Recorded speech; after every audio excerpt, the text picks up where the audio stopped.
glad to be here with you. Very glad.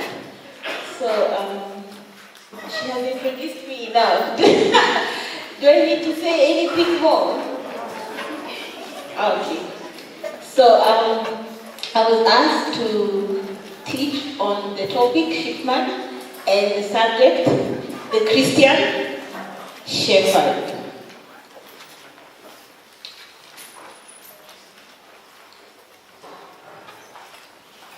So,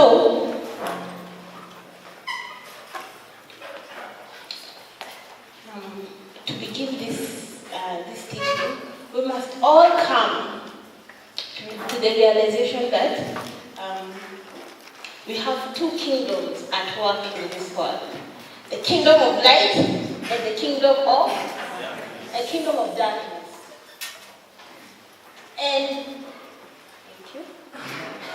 And leadership is defined in both of these kingdoms very differently. The sheepman, the leader is defined differently in both of these kingdoms. Both of these kingdoms are at war with each other, and they're totally different. They function with different principles in all spheres of life.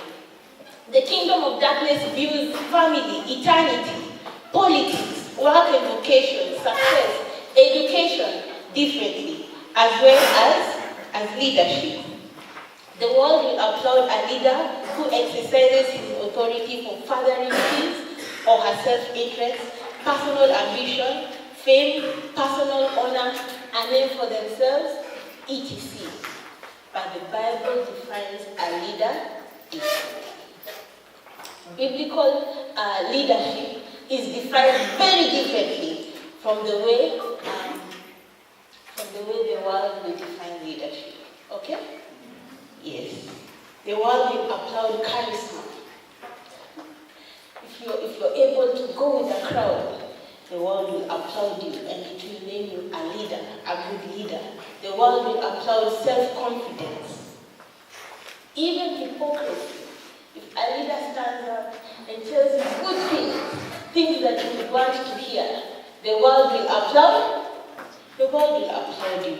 The world applauds leaders who exhibit wealth and have a lot of money. The world will applaud even ungodly leaders without the fear of God.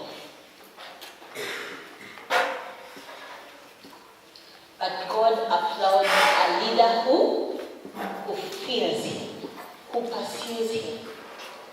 One of the primary, basic foundations, and the primary thing that a leader should have, according to God, is discipleship.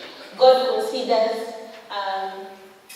leaders to be first disciples, people who are pursuing Him and also pursuing His mission. If the whole of the Bible is about God and His mission, then we will define leadership in light of the leadership will be carried on the envelope of God and His mission. Yes. So one of the similar characteristics you will find as a definition for leaders both in the secular as well as the biblical world is that all of them have a sense of influence. Both in the biblical world and in the secular world, leaders are considered, I think that's the only thing that brings a resemblance in both the secular world and the biblical world, the kingdom of God, is that leaders exercise a sense of influence. And leadership can be visionary or administrative. Visionary in terms of people, a visionary leader will be able to rally people, to influence people towards a certain cause, towards a certain certain purpose, towards a certain goal, or leadership can be administrative. Someone who is good in organizing, managing people, etc. Okay? Yes. There are, in the Christian sphere, there are worldviews. I'm giving you to choose. This is not my opinion. In the Christian sphere, there are people who consider leadership as men. Yes. There are people who consider, even some Christians, who consider leadership as men, and women as subsidiary. But there are also those who consider that women are equal in being as well as authority. So leadership is not gender-based. So if you are students of the Bible, I leave you with that too. Chew and find out for yourselves. Okay? Yes. But in the Bible, we see God endowing leaders with certain gifts. In the Old Testament and the New Testament, we see that people like Moses, Abraham, leaders of the church, Jacob, the prophets, had one overriding spiritual gifting. Either they were apostles or they were prophets. So we see in the Old Testament and also the New Testament, people like John the Baptist,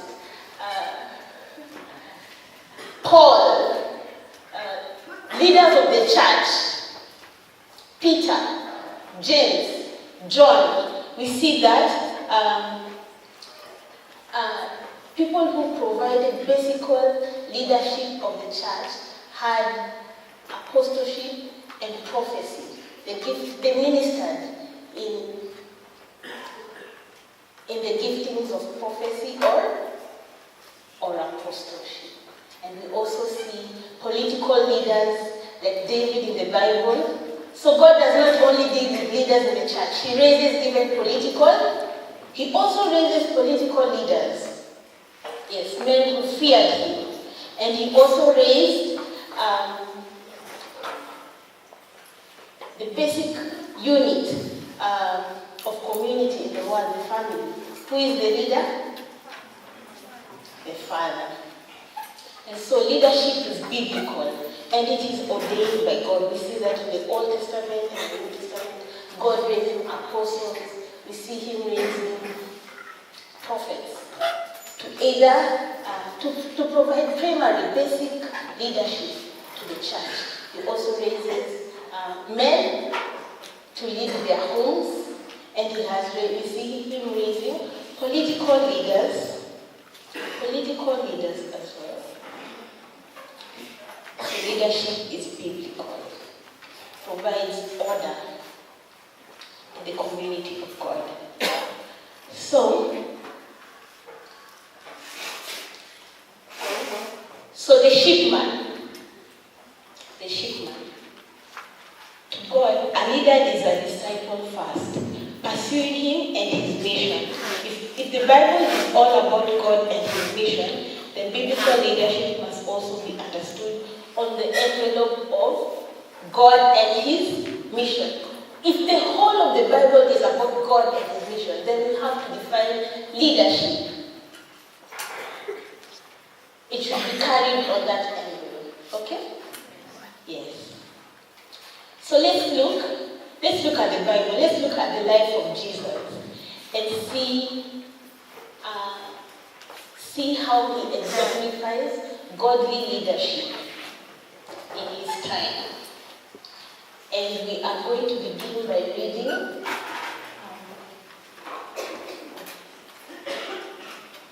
John 13, 1 to 7. Before the Passover celebration, Jesus knew that his hour had come to leave the world and return to his Father. He had loved his disciples during his ministry on earth, And now he loved them to the very end. It was time for supper, and the devil had already prompted Judas, son of Simon Iscariot, to betray Jesus. Jesus knew that the Father had given him authority over everything, and that he had come from God and would return to God. So he got up from the table, took off his robe, wrapped a towel around his waist, and poured water into a basin. Then he began to wash the disciples' feet, drying them with the towel he had around him. When Jesus came to Simon Peter, Peter said to him, "Lord, are you going to wash my feet?" Jesus replied, "You don't understand now what I am doing, but someday you will." "No," Peter protested, "you will never ever wash my feet." Jesus replied, "Unless I wash you, you won't belong to me." Simon Peter exclaimed, "Then wash my hands and head as well." "Lord, not just my feet." Jesus replied, "A man who has bathed all over does not need to wash, except for the feet, to be entirely clean. And you disciples are clean, but not all of you." For Jesus knew who would betray him. This is what he meant when he said not all of you are clean. After washing their feet, he put on his robe again and sat down and asked, "Do you understand what I was doing? You called me teacher and Lord, and you are right, because that's what I am. And since I, your Lord and teacher, have washed your feet, you ought to wash each other's feet. I have given you an example to follow. Do as I have done to you. I tell you the truth, slaves are not greater than their master. Nor is the messenger more important than the one who sends the message. Now that you know these things, God will bless you for doing them." So Jesus, it was just before the Passover celebration, and Jesus knew that his public ministry on earth was coming to a close, right? So now right now he's struggling to give his disciples things that he would live, things that they would live for, things that he's giving them major things that they would run with. Are you getting what I'm trying to say?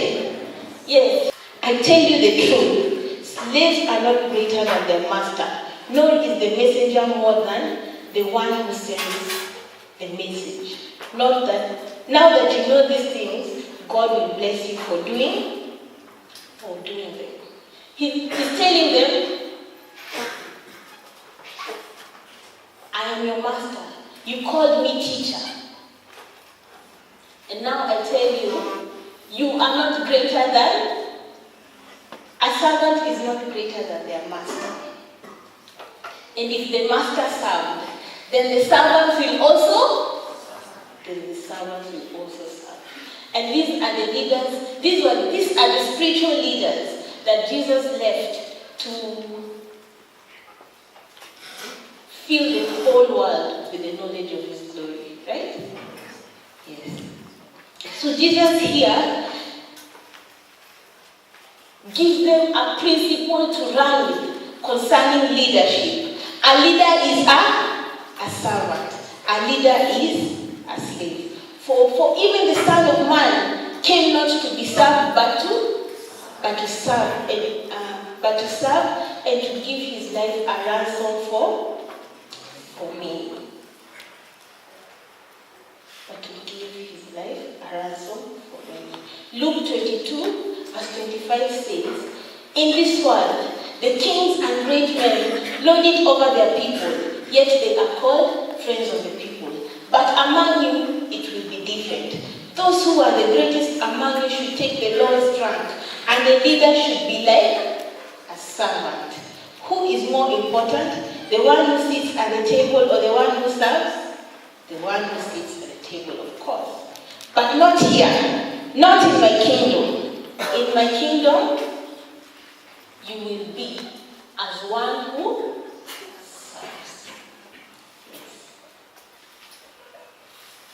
So Jesus here is telling his disciples, in the world, the kings and the great men lord it over their people. They flaunt their authority. They take advantage of people. They are domineering. They are bossy in exercising their authority. Some of them are tyrants. Some of them do it by coercive means. Most of them love power, but it will not be so with you. People who are called by my name will take the lowest. The leaders will take the lowest rank, and the leader should be a servant. He goes on to ask them, when you set a table, who is more important? The one who serves or the one who is being served? Of course, the world has taught us that the one who is being served is the greatest. But Jesus goes against this and says, of course, the world teaches us that those who are served are the greatest, but not in my kingdom. In my kingdom, for because I came you as one who serves, then my disciples, the people I have left, to fill the world with the knowledge of my glory as the waters cover the sea, will be servants. A basic principle of leadership in Scripture. Let's open Matthew 20:25.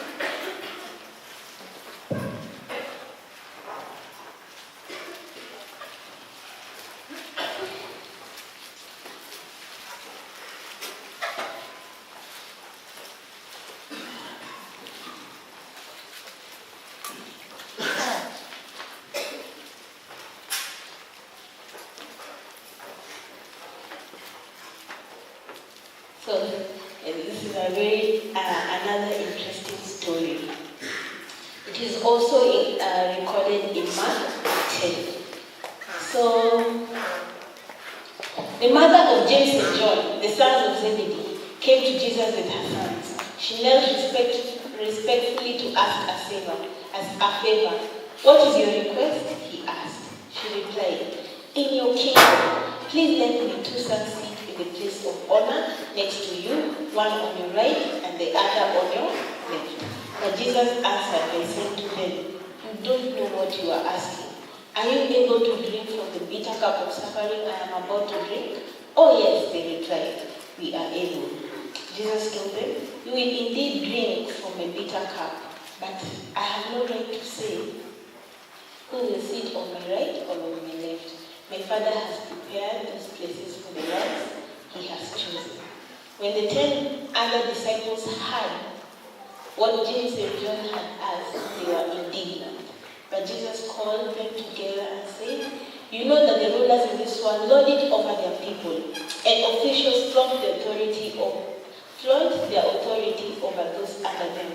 But among you it will be different. Whoever wants to be a leader amongst you must first be your servant. And whoever wants to be first among you must become your slave. For even the Son of Man came not to be served, but to serve others and to give his life a ransom for many. So Scripture, the kingdom of God. In the kingdom of God, leaders are in the kingdom of God, leaders are servants. Whether they have been put in church, or they are working in politics, or whether it is the fathers in the home. Amen? Or whether it is whichever place of leadership the Lord places any of us into, he places us there for the work of service. Serving one another in lowliness of heart and mind, seeking to build one another up in love and humility. So Scripture goes totally against the aspects we see in this world, where leaders flaunt their authority, where they rule to take advantage of others, where slaves are considered as lowly people, where leaders are domineering, where they are bossy, in exercising the authority, where they are tyrants, where they are lovers of power. The Bible goes totally against. The Bible goes totally against this. A leader is first, a servant. These are the quality. This is a quality that qualifies us as a godly leader before God. Amen? Amen. So, another quality from scripture, I have said two. Already I have said two. A leader is first a leader is first a disciple. A disciple of God. Someone pursuing God and his mission. A leader is secondly a servant, even a slave. Thirdly, a leader should exercise care for those God has put him over. And to get this clearly from scripture, we are going to read John 10.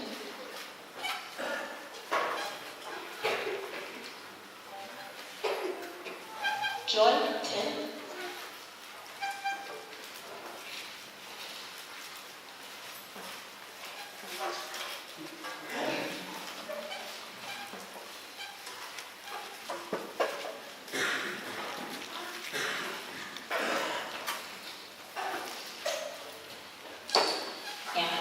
The good shepherd and his sheep, the sheepman. So Jesus says, I tell you the truth. Anyone who sneaks over the wall of a sheepfold rather than going through the gate must surely be a thief and a robber. But the one who enters through the gate is the shepherd of the sheep. The gatekeeper opens the gate for him, and the sheep recognize his voice and come to him. He calls his own sheep by name and leads them out. After he has gathered his own flock, he walks ahead of them and they follow him because they know his voice. They won't follow a stranger. They will run from him because they don't know his voice. Those who heard Jesus use this illustration didn't understand what he meant, so he explained it to them. I tell you the truth, I am the gate of the sheep. I am the gate for the sheep. All who came before me were thieves and robbers, but the true sheep did not listen to him. Yes, I am the gate. Those who come in through me will be saved. They will come and go freely and will find good pastures. The thief's purpose is to steal and kill and destroy. My purpose is to give them a rich and satisfying life. I am the good shepherd. The good shepherd sacrifices his life for the sheep. A hired hand will run when he sees a wolf coming. He will abandon the sheep because they don't belong to him and he isn't their shepherd. And so the wolf attacks them and scatters the flock. The hired hand runs away because he's working only for the money and doesn't really care about the sheep. I am the good shepherd. I know my sheep and they know me. Just as my Father knows me and I know the Father, so I sacrifice my life for the sheep. I have other sheep too that are not in this sheepfold. I must bring them also. They will listen to my voice, and there will be one flock with one shepherd. The Father loves me because I sacrificed my life so I may take it back again. No one can take my life from me. I sacrifice it voluntarily, for I have the authority to lay it down when I want to, and also to take it up again. So this is what my Father has commanded. When he said these things, the people were again divided in their opinions about him. Some say he's demon-possessed and out of his mind. Why listen to a man like that? Others say, this doesn't sound like a man possessed by a demon. Can a demon open up the eyes of the blind? So, Jesus' description of the good shepherd shows that when the wolf comes, the hired hand abandons the sheep and runs away. But the good shepherd is different. He lays his life down for the sheep. He lays his life down for the sheep. And that is what God expects of every leader. Every leader should be able to be so committed to the people God has put in charge of him. We should be able to lay down our lives for the people the Lord has put under us. Amen? Yes, we should be so committed, knowing that leadership is a struggle.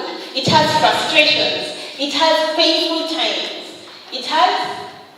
You have to sacrifice. Sometimes you're sacrificing your time, your resources to ensure that the people we are leading are equipped, they are edified, they are nurtured to become disciples of God. That is the end goal in mind, right? That the people are able to worship God in truth and spirit. People are able to serve God. People are able to pursue God. And so, God expects of us to be so committed to him and to the people he has put us in charge of. Amen? Yes. So John 15:12 tells, Jesus says, love each other as I have loved you. John 15:13 says, greater love has no one than this, that a friend laid down his life for his friends. Though the people that we are ministering to, or a man, that we lay down our lives for them. So this is a big divide comparing to how the world calls us to lead people, right? Does the world tell us to be committed to the people we are serving? Actually, it is them to be committed to. It is them to, but this is upside down.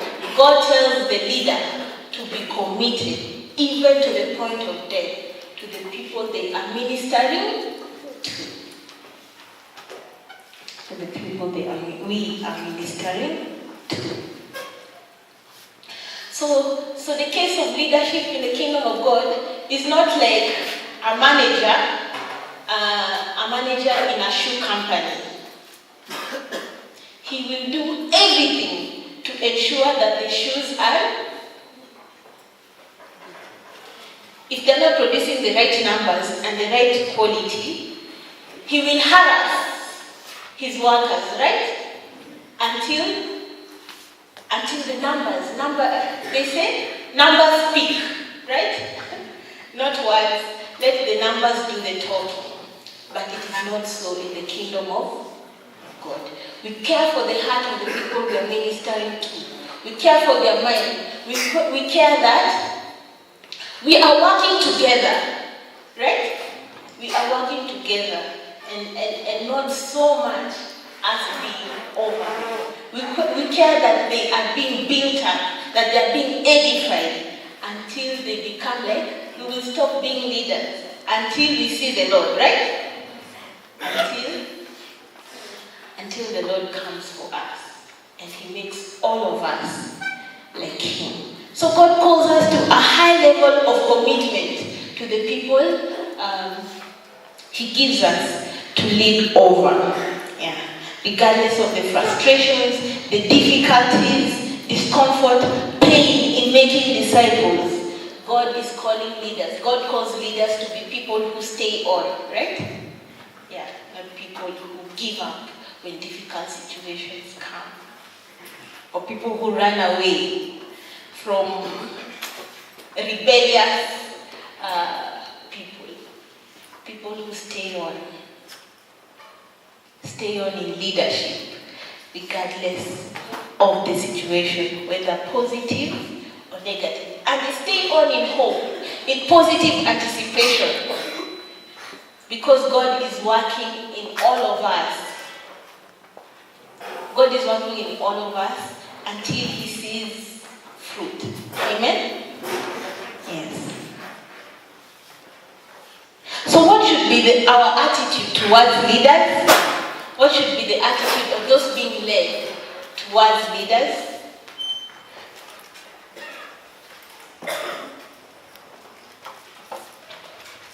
Let's read 1 Timothy 5:17-20, Hebrews 13:7, in 1 Thessalonians 5:12-13. So 1 Timothy 5:17-20 says,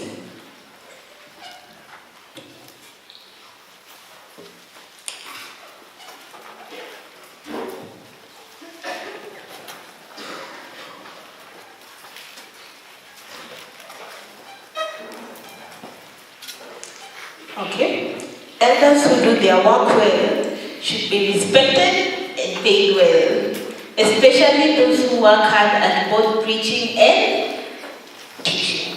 So the Bible cautions us to honor and respect elders who work well, especially those who work hard at both preaching and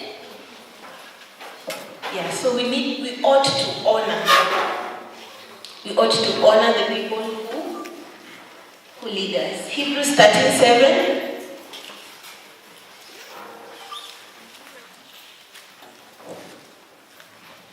Remember your leaders who taught you the word of God. Think of all the good that has come from their lives and follow the example of their faith. Remember your leaders who taught you the word of God. Think of all the good that has come from their lives and emulate them. If they are godly, emulate the God in their lives. 1 Thessalonians 5:12-13.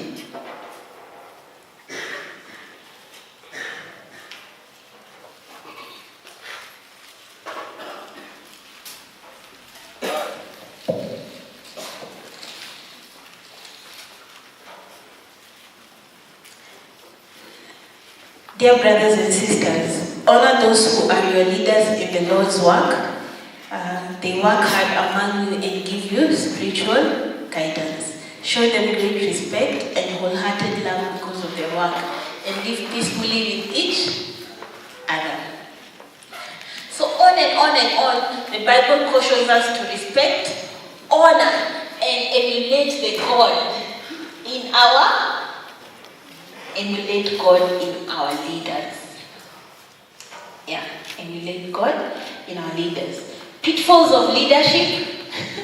I'm just going to name two because I think they are very crucial. When one is given a chance of leadership, they have two pitfalls.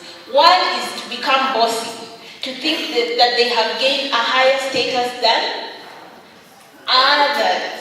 And so they become bossy and domineering and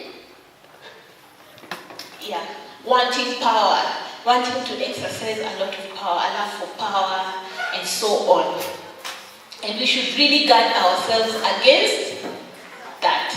Knowing that we have been called to serve God and to serve His people, to edify, to equip, to build up His people. Another pitfall of a leader, there are many, but these are two major ones. Another pitfall is that you get scared of leading. How many here have ever been put in a place of leadership and they're seeing all those people they have been placed to lead are leaders in their own right? I have.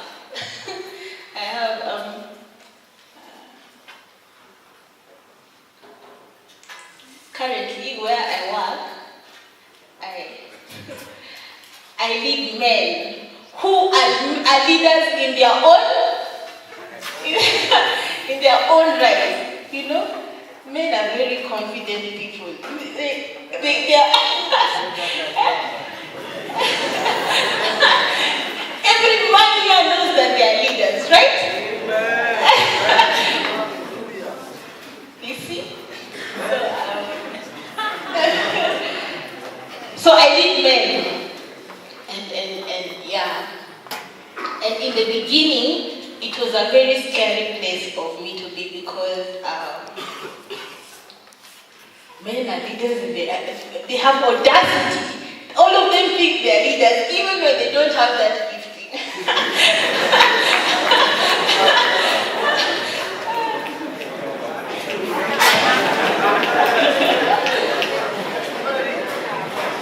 Okay, but I know at the said, I know, and God has continually been affirming me in my role of leadership where I work. So I work at MCM for those who know me, and yeah, I have already explained my situation. So in the beginning, I would struggle because these people are also, they're struggling to acknowledge that God has given me that position of leadership. And actually, it's something that, it's a gifting. It's something that God gave me even from birth, even before I was born. And so it's something that has been in me. But I have been, as I grow, I have been gradually working on it. So actually, I'm also a born leader. Yes,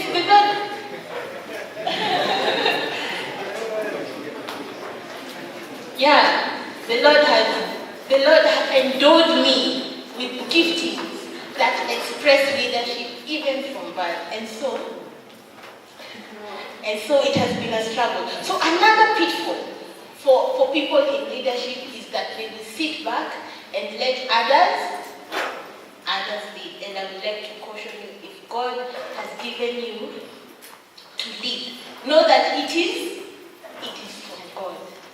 And take up that mantle and lead. Amen? Yes. So those are two major pitfalls. One, you tend to become bossy, and the other one, you want to step back, maybe because of fear, maybe because you're a woman, maybe because you're young, or whatever the circumstance. If God has given you that gift, there were prophets. There were prophets in the New Testament who are ladies, right? Yes. So acknowledge that God has given you that gifting and lead the people. Be a servant. Serve the people. Care for the people God has put under you. Pursue God and pursue His